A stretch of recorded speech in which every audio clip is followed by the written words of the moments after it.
Hi friends, ഏവർക്കും PSC education ആസ്പിറേഷനിലേക്ക് സ്വാഗതം.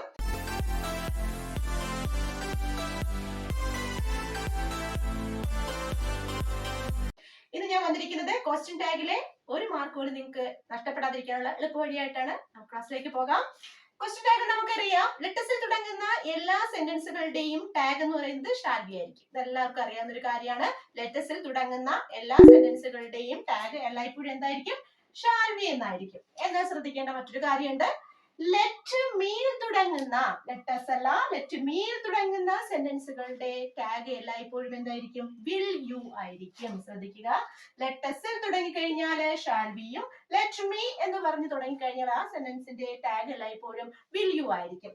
Let me watch this movie, will you. ഇനി positive sentence ആണെങ്കിലും negative sentence ആണെങ്കിലും ഷാൽ ബിക്കും വിൽ യുവിനും മാറ്റമൊന്നും ഇല്ല. അപ്പൊ ക്ലിയർ ആയല്ലോ. ലെറ്റസിൽ തുടങ്ങിക്കഴിഞ്ഞാൽ ഷാൽ ബിയും ലെറ്റ് മീയിൽ തുടങ്ങിക്കഴിഞ്ഞാൽ ആ സെന്റൻസിന്റെ ടാഗ് വിൽ യുവും ആയിരിക്കും in both positive and negative sentence. Okay, then അടുത്തത് ലെറ്റസ് കഴിഞ്ഞതിന് ശേഷം ആ സെന്റൻസിൽ എവിടെയെങ്കിലും പ്ലീസ് എന്നൊരു വാക്കുണ്ടെങ്കിൽ ഒരിക്കലും അവിടെ ഈ പറഞ്ഞ ഷാൽ ബി അല്ല വരുന്നത്. അതുപോലെ തന്നെ അവിടെ എന്തായിരിക്കും വരുന്നത്? വിൽ യു ആയിരിക്കും വരുന്നത്. ഇനി ആ സെന്റൻസ് നെഗറ്റീവ് ആണെങ്കിൽ വോണ്ട് യു എന്നും വരും. ശ്രദ്ധിക്കണം, ലെറ്റസ് എന്നതിന് ശേഷം ആ സെന്റൻസിൽ എവിടെയെങ്കിലും പ്ലീസ് എന്നൊരു വേർഡ് ഉണ്ടെങ്കിൽ അവിടെ എന്തായിരിക്കും വരിക? വിൽ യു ആയിരിക്കും വരിക. വിൽ യു പോസിറ്റീവും അത് നെഗറ്റീവ് സെന്റൻസ് ആണെങ്കിൽ വോണ്ട് യു ആവും വരുന്നുണ്ടാവുക. ഓക്കെ, ക്ലിയർ അല്ലേ? അപ്പൊ ഈ മൂന്ന് കേസസ് ഓർത്തിരിക്കുക. Let's shall be, let me വന്നു കഴിഞ്ഞാൽ വിൽ യു. ഇനി ലെറ്റസ് പ്ലസ് പ്ലീസ് എന്നൊരു വേർഡ് കൂടി ആഡ് ചെയ്ത് വന്നാൽ വിൽ യു അല്ലെങ്കിൽ വോണ്ട് യു ആയിരിക്കും. ഓക്കെ, നെക്സ്റ്റ് നമുക്ക് ഇമ്പറേറ്റീവ് സെന്റൻസ് എങ്ങനെയാണെന്ന് നോക്കാം. ഇമ്പറേറ്റീവ് സെന്റൻസ് എന്ന് പറയുമ്പോൾ എല്ലാവർക്കും അറിയാം, simple, order, or request, or കമാൻഡിനെ ഒക്കെ സൂചിപ്പിക്കുന്നതാണ് ഈ പറഞ്ഞ ഇമ്പറേറ്റീവ് സെന്റൻസ് എന്ന് പറയുന്നത്. അപ്പൊ ഈ ഇമ്പറേറ്റീവ് സെന്റൻസില് മൂന്ന് കേസസ് ആണ് ഓർത്തിരിക്കേണ്ടത്.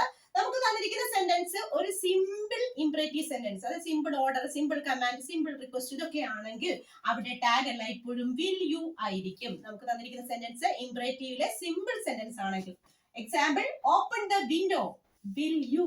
ഓപ്പൺ ദ വിൻഡോ എന്ന് പറഞ്ഞാൽ സിമ്പിൾ ഓർഡർ ആണ്. ഓക്കെ, ദെൻ ടാഗ് എല്ലായ്പ്പോഴും എന്ത് തന്നെയായിരിക്കും? വിൽ യു തന്നെയായിരിക്കും. ഇനി അടുത്തായിട്ട് ശ്രദ്ധിക്കേണ്ട മറ്റൊരു കാര്യമാണ്, നമുക്ക് തന്നിരിക്കുന്ന ഇമ്പറേറ്റീവ് സെന്റൻസ് അർജൻസിയെ കാണിക്കുകയാണെങ്കിൽ, അക്ഷമ, അതായത് നമുക്ക് അനിവാര്യത അത്യാവശ്യമായിട്ട് ചെയ്യേണ്ട കാര്യമാണ്, അല്ലെങ്കിൽ നമുക്ക് എന്തെങ്കിലും സംഭവിക്കും, അങ്ങനെ അനിവാര്യതയെ കാണിക്കുന്ന ഒരു ഇമ്പറേറ്റീവ് സെന്റൻസ് ആണെങ്കിൽ അവിടെ നമുക്ക് എപ്പോഴും എന്തായിരിക്കും ടാഗ് ഉപയോഗിക്കുന്നുണ്ടാവുക? വോണ്ട് യു ആയിരിക്കും ഉപയോഗിക്കുന്നുണ്ടാവുക. ക്ലിയർ ആവുന്നുണ്ടല്ലോ? അപ്പോ അവിടെ ഒരു example, be careful while you are driving. നിങ്ങൾ ഡ്രൈവ് ചെയ്യുമ്പോൾ ശ്രദ്ധിക്കുക, ഇല്ലെങ്കിൽ എന്ത് സംഭവിക്കും? അപകടം സംഭവിക്കും. അപ്പൊ അനിവാര്യതയാണ്, അർജൻസിയാണ്. സോ ഇവിടുത്തെ ടാഗ് എന്ന് പറയുന്നത് വോണ്ട് യു ആണ്. ക്ലിയർ ആയല്ലോ? അടുത്തത്, നിങ്ങൾക്ക് തന്നിരിക്കുന്ന ഇമ്പറേറ്റീവ് സെന്റൻസ് ഇംപേഷ്യൻസിനെയാണ് കാണിക്കുന്നത്, അക്ഷമയാണ്, ഇനി സഹിക്കാൻ പറ്റത്തില്ല, അങ്ങനെ ഉള്ള ഒരു മീനിങ് വരുന്ന ഒരു സെന്റൻസ് ആണെങ്കിൽ അങ്ങനെയുള്ള സെന്റൻസിലെ ടാഗ് എല്ലായ്പ്പോഴും കാണ്ട് യു ആയിരിക്കും. എന്തായിരിക്കും? കാണ്ട് യു ആയിരിക്കും. ശ്രദ്ധിക്കണേ. അപ്പോ തന്നിരിക്കുന്ന ഇമ്പറേറ്റീവ് സെന്റൻസ് ഇംപേഷ്യൻസിനെ, അക്ഷമയെ കാണിക്കുകയാണെങ്കിൽ ആ ഒരു മീനിങ്ങിലാണ് വരുന്നുണ്ടെങ്കിൽ അവിടെ എന്തായിരിക്കും ടാഗ്? കാണ്ട് യു എന്നായിരിക്കും. For example, shut your mouth, കാണ്ട് യു. ഷട്ട് യുവർ മൗത്ത് അല്ലെ, അവിടെ അക്ഷമയാണ്. സോ അവിടുത്തെ ടാഗ് കാണ്ട് യു ആയിരിക്കും. ക്ലിയർ ആവുന്നുണ്ടല്ലോ? അപ്പൊ ഇമ്പറേറ്റീവ് സെന്റൻസിലെ മൂന്ന് കേസസ് ആണ് നമ്മൾ പറഞ്ഞത്. സിമ്പിൾ ഇമ്പറേറ്റീവ് സെന്റൻസ് ആണെങ്കിൽ അവിടെ വിൽ യു ആയിരിക്കും.